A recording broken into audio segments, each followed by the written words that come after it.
Well, we value life and believe that all life is precious and even special needs people.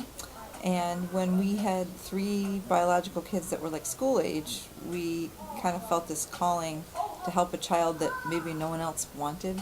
And so we did a home study to get started on that.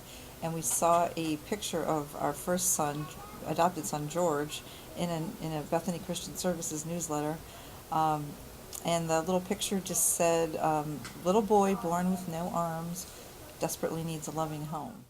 I think going overseas has always been eye-opening because we have such a comfortable, easy life here, and whenever you visit another country, especially a country where there are children that need homes and they need to go outside of the country to find homes, you see how a big part of the world lives, that there's a lot of economic issues and other issues. So it was eye-opening to appreciate how good we have it here, don't you think?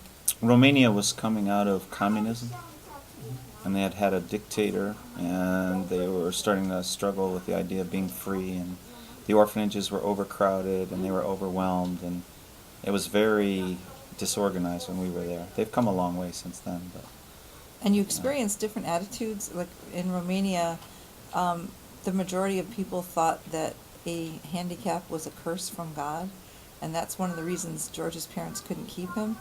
And he was just treated really badly in the orphanage. That was eye-opening to see, how he had no opportunity there, where we knew coming to this country he would have lots of opportunity. there was one night I remember in particular. Sharon was sitting at a computer, and I walked by and I saw this picture of a boy who's now our son James from India. And she says, "Come over here, look at this." And it was a description of a little boy with exactly the same condition as the boy that we first adopted, no arms, from birth. And Sharon said, "Oh, we can make them brothers. Wouldn't that be cool?" And we started to investigate that. So that's what led to adoption number two. And they have a fairly rare issue, so it was, we're kind of like, what are the odds? And we have a running joke that people put web filters on to keep their kids from doing bad things.